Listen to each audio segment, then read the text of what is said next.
Mudik atau pulang kampung menjadi tradisi rutin bagi masyarakat Indonesia jelang Hari Raya Idul Fitri. Di tahun ini, pemerintah memprediksi sebanyak 193,6 juta atau 71,7% dari total penduduk Indonesia melakukan perjalanan mudik. Jumlah ini tentu meningkat cukup signifikan dibandingkan dengan tahun sebelumnya. Kondisi pasca pandemi ini semakin memudahkan masyarakat untuk melakukan perjalanan ke kampung halaman. Lantas seperti apa kesiapan pemerintah untuk menghadapi lonjakan pemudik di tahun 2024? Bersama saya Arif Rifai, inilah Sinpo Editorial, edisi Sabtu 6 April 2024. Mudik 2024 semakin padat.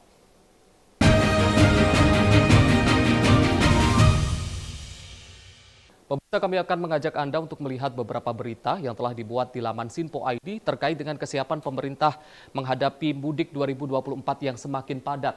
Yang pertama, ini ada dari Kementerian Perhubungan yang memprediksi sebanyak 193,6 juta orang akan mudik lebaran di tahun 2024.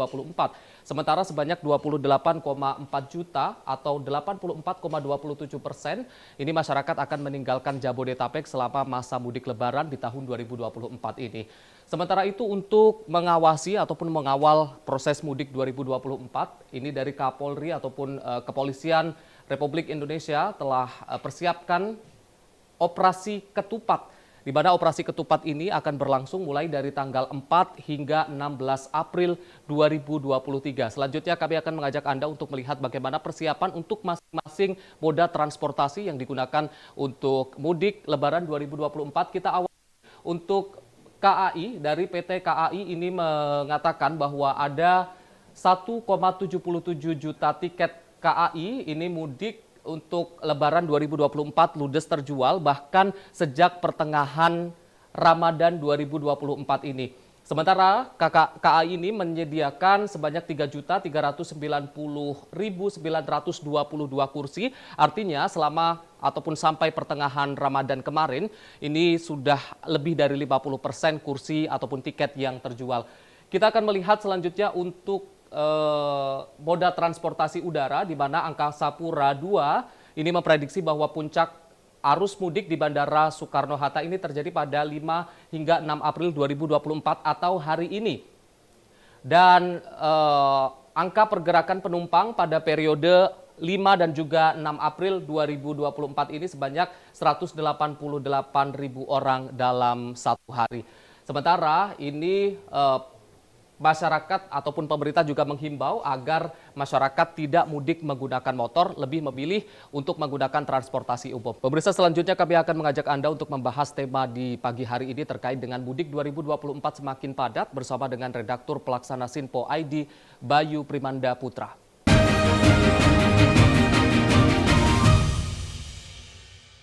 Mas Bayu, kalau kita berkaca pada mudik tahun 2023 kemarin, di mana juga terjadi peningkatan yang cukup signifikan dibanding tahun sebelumnya. Mengingat tahun sebelumnya itu dilarang mudik, sementara tahun kemarin itu menjadi tahun pertama pemerintah memperbolehkan masyarakat mudik. Terjadi peningkatan cukup signifikan, namun kalau kita lihat secara keseluruhan perjalanan mudik itu cukup lancar. Tidak terjadi kemacetan yang panjang ataupun yang cukup parah dan semuanya cenderung lancar. Kalau kita melihat ini artinya apakah pemerintah sudah siap atau seperti apa Mas melihatnya? Ini yang patut kita apresiasi juga dari para pihak-pihak terkait ya, soal bagaimana mereka bisa berhasil melakukan persiapan menghadapi musim mudik ini. Jadi kalau seandainya kita lihat berkaca dengan tahun kemarin, itu para pihak terkait mulai dari Satgas aparat gabungannya, terus ada Kementerian Perhubungan dan sebagainya, itu sudah memetakan di mana daerah rawan-rawan terjadi kemacetan. Sebagaimana kita juga pernah lihat pada tahun-tahun sebelumnya, ini aparat juga kayaknya belajar dari kesalahan terkait dengan peristiwa di Brebes Brexit.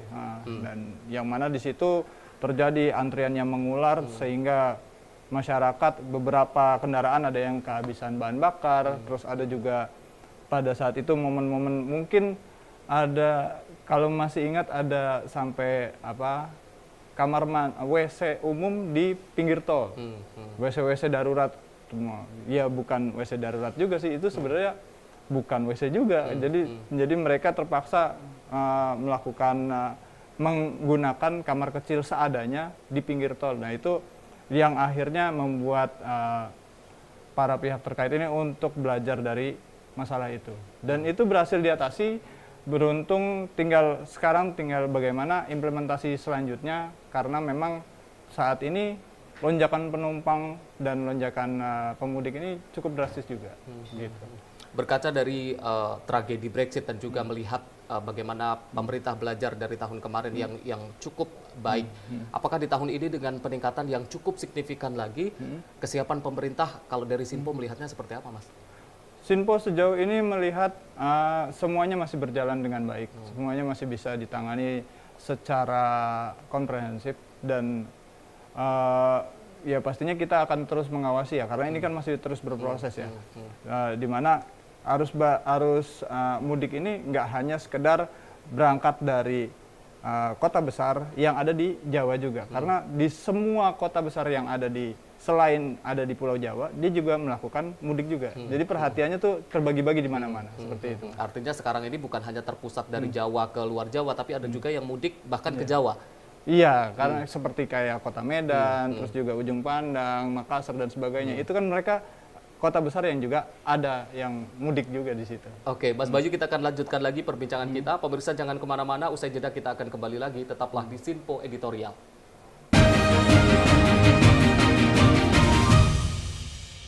Lonjakan pemudik mulai terlihat di ruang tunggu keberangkatan Terminal Bus Kalideres, Jakarta Barat. Di terminal bus yang melayani antar kota antar provinsi ini didominasi penumpang dengan tujuan Pulau Sumatera dan Jawa. Jumlah pemudik yang berangkat melalui Terminal Bus Kalideres hari ini mulai mengalami peningkatan, bahkan 3 kali lipat dari hari sebelumnya. Dari rata-rata keberangkatan 400 penumpang, tercatat hari ini naik menjadi 1.200 penumpang. Demi keselamatan dan keamanan, para pemudik dihimbau untuk naik bus dari terminal resmi yang telah disediakan dan tidak naik melalui terminal bayangan. Sementara itu, peningkatan jumlah pemudik juga terjadi di Stasiun Senen, Jakarta Pusat. Untuk mengantisipasi peningkatan pemudik selama masa angkut Lebaran 2024 ini, PT KAI telah menyiapkan sebanyak 1.677 kereta api, termasuk keberangkatan reguler maupun tambahan dengan kesiapan lokomotif hingga kereta api pembangkit. Selain itu, sebagai upaya mengantisipasi gangguan perjalanan kereta api selama masa mudik Lebaran 2024, PT KAI akan melakukan penempatan sarana posko seperti lokomotif posko, kereta pembangkit dan kren pada titik yang telah ditentukan. Tim Liputan, Sinpo TV, melaporkan. Pemirsa, tadi sudah kita saksikan bersama bagaimana pantauan terkini dari arus mudik 2024 dan kita akan lanjutkan perbincangan kita, Mas Bayu. Berbicara terkait mudik ini, selain fasilitas ataupun kenyamanan, ini faktor keamanan juga menjadi salah satu faktor yang perlu ditingkatkan, terutama oleh para petugas keamanan. Kalau kita lihat tadi dari headline yang ada di Sinpo ID, tadi juga Kepolisian Republik Indonesia sudah berupaya untuk melakukan operasi ketupat. Tanggapannya, Mas? Ini operasi ketupat ini adalah salah satu bagian dari upaya Polri sendiri untuk memberikan kenyamanan kepada masyarakat yang melakukan mudik. Dan itu persiapannya tidak hanya sebatas memberikan keamanan ketika mereka dalam perjalanan, karena memang Polri juga sebagai aparat penegak hukum, mereka juga harus memastikan keadaan lingkungan yang ditinggal. Karena kan sebagian besar masyarakat yang tinggal di kota-kota besar di Indonesia itu kan meninggalkan rumahnya. Berarti secara nggak langsung keamanan-keamanan di sekitar lingkungan tempat tinggal yang sedang ditinggal mudik itu juga harus dipastikan keamanannya. Yang selanjutnya juga di situ ada berbagai upaya untuk semacam operasi upaya untuk meminimalisir terjadinya kemacetan. Entah itu dari model kontraflow atau ada semacam upaya rekayasa lalu lintas, dan ini yang terus-menerus bisa dinamis seiring perkembangan yang ada di lapangan. Jadi sebagaimana kita lihat, kalau kita lihat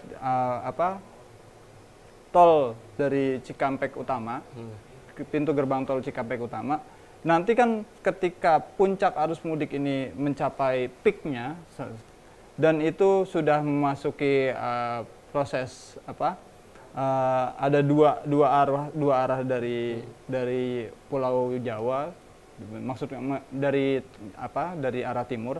mau nggak mau kalau seandainya terjadi penumpukan, dia harus diterapkan sistem kontraflow. Jadi di sini ada berbagai macam upaya yang terus dikembangkan karena memang aparat penegak hukum khususnya Polri juga tidak ingin kejadian seperti yang dulu tragedi Backseat itu terulang, seperti itu, Mas. Artinya kita apresiasi petugas kepolisian ini yang memang mulai menjamin keamanan mulai dari rumah yang ditinggalkan sampai dengan perjalanan sampai dengan tujuannya. Oke. Nah, salah satu upaya yang paling mencolok itu adalah ketika Polri sendiri melarang menganjurkan untuk menggunakan fasilitas mudik gratis. Karena memang banyak pemudik yang memutuskan untuk pulang kembali ke ke kampung halamannya menggunakan motor. Dan mudik menggunakan kendaraan roda 2 ini cukup beresiko. Karena memang kendaraan roda 2 dan mereka membawa banyak barang itu cukup ya bisa dikatakan resikonya sangat besar karena perjalanan yang panjang dan melelahkan itu juga bisa membuat angka kecelakaan ini tinggi dan akhirnya banyak solusi-solusi yang dikeluarkan oleh para pihak terkait baik itu Polri maupun Kementerian Perhubungan dan beberapa perusahaan juga menyediakan fasilitas mudik gratis seperti itu. Jadi apresiasi juga untuk instansi-instansi baik swasta maupun pemerintah yang saat ini atau mungkin dari tahun ke tahun memang sudah menyelenggarakan mudik gratis. Berbicara terkait dengan pemudik motor ini memang menjadi salah satu banyak korban yang memang dia berasal dari mudik motor ini, Mas. Apa faktor yang menyebabkan kenapa motor ini masih menjadi salah satu kendaraan favorit masyarakat Indonesia untuk pulang kampung, terlebih di saat puncak arus mudik ini banyak sekali. Seperti apa, Mas? Yang pasti sih motor itu adalah moda transportasi yang paling mudah untuk kita miliki ya. Jadi motor juga moda transportasi yang paling gampang untuk dikendarai, siapapun bisa mengendarai motor, meskipun kadang ada banyak persiapan yang harus dilakukan kalau seandainya dia pengen mudik itu pakai motor. Apalagi yang dibawa itu bukan hanya sekedar membawa dirinya sendiri, tapi membawa keluarganya. Ini banyak kalkulasi yang harus dilakukan oleh seorang pemudik kalau seandainya dia memutuskan untuk naik motor. Tapi karena semakin perkembangan zaman dan perhatian dari pemerintah juga concern terhadap para pemudik ini lebih tinggi ya. Jadi mereka menganjurkan untuk setidaknya mudik itu tidak menggunakan motor. Karena ya cukup berbahaya. Ketika mudik dia naik motor dan itu cuacanya hujan, tentu konsentrasi pengendara sangat terganggu seperti itu, Mas. Salah satu upaya yang dilakukan pemerintah untuk mengurangi pemudik dengan motor ini adalah dengan memperbaiki fasilitas kendaraan umum ataupun transportasi umum. Salah satu yang menjadi favoritnya adalah kereta api. Ini kereta api menjelang Hari Raya Idul Fitri memang bahkan ada beberapa yang sudah sold out, Mas, ini tiketnya. Kalau tanggapannya, Mas? Iya, kereta api ini menjadi salah satu moda transportasi paling favorit ya. Karena memang kereta api bisa menjangkau daerah-daerah yang cukup jauh, terutama yang menghubungkan di Pulau Jawa ini ya. Apalagi penduduk yang ada di Jakarta, kebanyakan itu dia akan menggunakan transportasi kereta api untuk bepergian ke arah timur, baik itu ke Jawa Tengah ataupun Jawa Timur. Nah, di sini kereta api juga bisa mengakomodir banyak kepentingan para pemudik. Karena memang kalau seandainya kita naik kereta api, kita bawa barang-barang yang kita bawa untuk mudik itu jauh lebih nyaman ketimbang kalau seandainya dia naik motor ataupun bis, seperti itu. Mas, selain fasilitas transportasi, ini fasilitas jalan, saat ini memang pembangunan tol ini kan cukup masif. Apakah ini juga menjadi salah satu faktor kenapa mudik di tahun kemarin itu juga cukup lancar atau seperti apa, Mas? Ya, karena pada akhirnya masyarakat punya opsi yang banyak untuk memilih jalan. Ya, jadi banyak jalan menuju kampung halaman, seperti itu, Mas. Jadi karena banyak jalan dan akhirnya mereka bisa memilih mana yang lebih sesuai untuk dilalui oleh mereka seperti itu. Akhirnya mereka memutuskan untuk mudik dan terbukti pada saat tahun ini jumlah pemudik ya cukup tinggi seperti itu. Termasuk mungkin selain jalur darat, jalur udara pun meskipun memang terjadi peningkatan harga tiket pesawat, namun juga antusias warga ataupun masyarakat yang ingin mudik menggunakan pesawat ini juga cukup tinggi. Apakah ini faktor juga bahwa terjadi peningkatan secara ekonomi dari masyarakat Indonesia, Mas? Jangan dijawab dulu, kita akan lanjut usai jeda pariwara. Pemirsa jangan kemana-mana, usai jeda kita akan kembali lagi. Tetaplah bersama kami di Sinpo Editorial.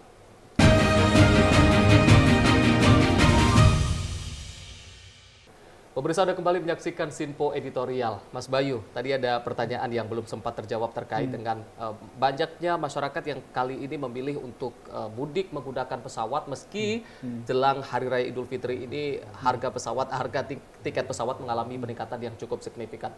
Apakah ini menunjukkan bagaimana peningkatan perekonomian masyarakat Indonesia, Mas? Bisa dikatakan seperti itu ya, karena memang semakin ke arah sini ketika pandemi COVID itu kita semakin jauh dari pasca pandemi, ini ekonomi masyarakat berangsur pulih. Dan ya bisa dijadikan catatan bahwasanya yang melaksanakan mudik itu bukan hanya orang-orang yang merayakan Hari Idul Fitri. Karena semua orang itu punya kesempatan yang sama untuk pulang ke kampung halaman. Karena memang pada saat mungkin sekitar tanggal 8 sampai tanggal 15 itu adalah hari yang ditetapkan sebagai hari libur. Jadi memang pada akhirnya di hari yang cukup sempit lah, bisa dikatakan seperti itu, mereka menggunakan moda transportasi yang sekiranya bisa jauh lebih cepat dan lebih ringkas ketimbang harus melalui jalur darat seperti itu, Mas. Tadi terkait dengan perekonomian ini, Mas. Kalau kita berbicara dengan mudik, ini kan perputaran uang selama arus mudik ini luar biasa. Dari transportasi, kemudian perputaran uang dari kota ke desa, dan lain sebagainya luar biasa, Mas. Ini faktor-faktor ataupun akibat dari mudik ini seperti apa sih, Mas, kalau melihatnya? Ya, imbas mudik sendiri pada akhirnya itu juga akan berdampak kepada perekonomian yang ada di daerah-daerah. Karena memang sebagian besar orang yang tinggal di kota-kota besar, nggak hanya Jakarta loh ya, di situ ada Surabaya, di situ ada Semarang, ada Medan, mungkin di Kalimantan itu ada Palangkaraya, ada Pontianak. Itu kan mereka kembali ke rumah masing-masing, ke rumah kampung halaman masing-masing. Dan ketika mereka sudah sampai ke kampung halaman, di situ menghidupkan ekonomi sekitar, mulai dari UMKM, mulai dari wisatanya. Nah, karena memang orang mudik tidak hanya sekedar untuk bertemu keluarga, juga mereka ingin melepas penat karena memang momentumnya itu adalah momentum liburan. Jadi sekalian mereka refreshing, dan ini sangat membantu perekonomian yang ada di daerah-daerah, terutama di daerah-daerah yang bisa dikatakan itu memiliki potensi wisata yang tinggi. Misalkan itu kayak daerah Bali. Orang-orang yang asli dari Pulau Dewata, dari Bali, itu kalau seandainya mereka bekerja biasanya itu di wilayah Banyuwangi, Jember, Surabaya. Ketika mereka kembali lagi ke Pulau Bali, mereka menghidupkan ekonomi UMKM yang ada di sekitarnya. Jadi bisa dikatakan mudik ini juga orang-orang yang mudik itu jadi agen pemerataan ekonomi di daerah, seperti itu. Agen pemerataan ekonomi di daerah. Baik. Mas, ini kembali lagi berkaca pada mudik tahun 2023 kemarin, Mas, bahwa ada sedikit fenomena di mana kalau biasanya mudik itu adalah dari Pulau Jawa ke pulau-pulau lain, tapi di tahun 2023 kemarin itu justru orang yang misalkan dari Sumatera ke Pulau Jawa pada saat arus mudik itu juga jumlahnya cukup banyak dibandingkan dengan mudik-mudik di tahun-tahun sebelumnya. Kalau melihat fenomena ini seperti apa sih, Mas? Bahwa saat ini memang mudik itu tidak hanya dari Jawa ke luar Jawa, tetapi ada juga yang dari luar Jawa kemudian mudiknya ke Jawa. Ya, mungkin kita bisa lihat dalam kondisi dewasa ini ya, di mana banyak masyarakat yang juga membuka lahan perekonomian atau membuka lahan usaha bukan mencari di kota-kota besar. Hmm. Banyak dari mereka juga yang mencoba untuk eksplor ke daerah-daerah, dan pada akhirnya ketika musim mudik ini terjadi, mereka justru kembalinya bukan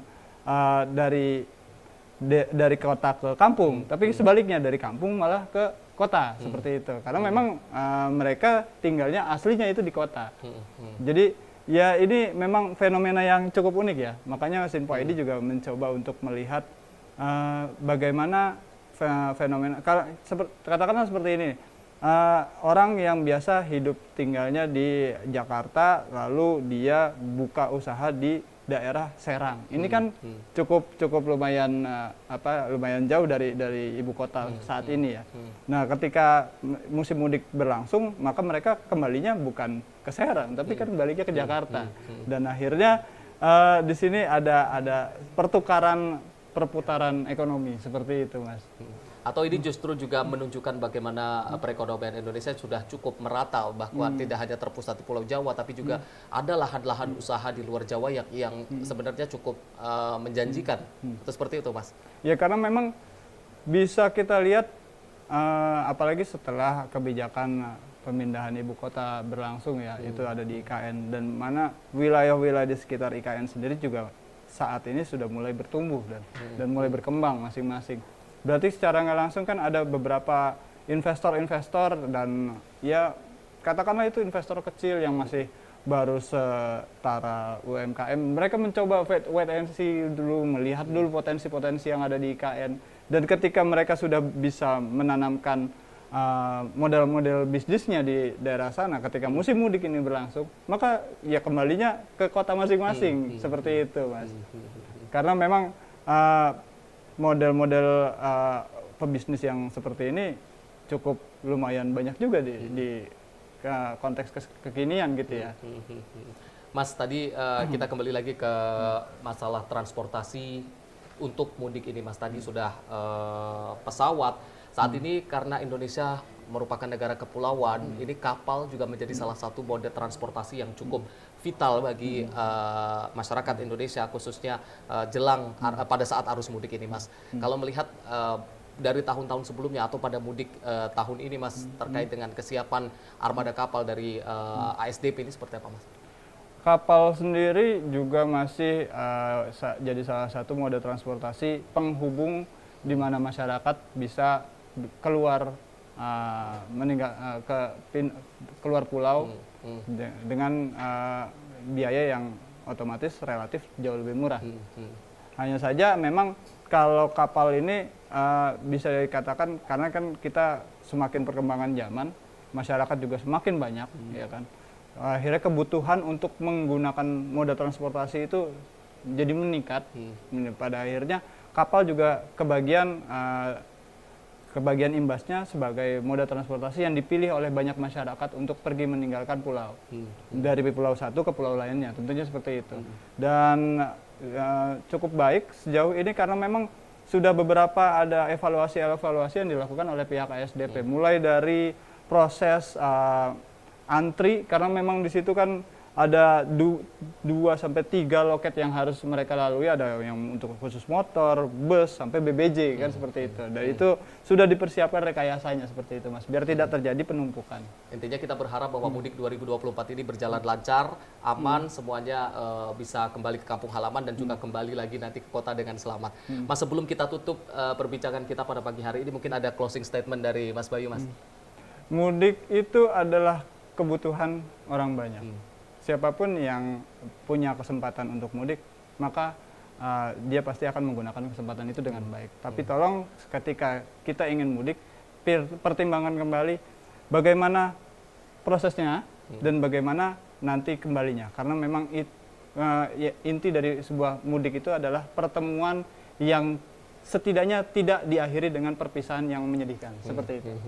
Baik, terima kasih Mas Bayu dan juga pemirsa Sinpo TV. Untuk edisi kali ini mungkin tidak ada closing ataupun tidak ada kesimpulan, tapi saya ingin mengucapkan selamat bagi pemirsa Sinpo TV yang mungkin saat ini bisa mudik bersama dengan keluarga ataupun kembali ke kampung halaman, tapi ingat untuk selalu waspada, selalu berhati-hati agar bisa kembali ke kampung halaman dengan selamat pun kembali ke kota dengan selamat pula. Dan bagi pemirsa Sinpo TV ataupun masyarakat yang saat ini tidak bisa mudik mungkin karena tugas, ini ada Bapak polisi yang mungkin sedang berjaga, mengatur lalu lintas dan lain sebagainya. Ada Bapak sopir yang mungkin mengantarkan para pemudik, pun ada rekan-rekan media, rekan-rekan jurnalis yang saat ini tengah melaporkan kegiatan mudik supaya berjalan dengan lancar. Kami ucapkan terima kasih, apresiasi yang setinggi-tingginya, semangat bekerja dan juga terima kasih yang setinggi-tingginya. Saya Arif Rifai, wakili seluruh kru yang bertugas mengucapkan terima kasih. Wassalamualaikum warahmatullahi wabarakatuh. Sampai jumpa.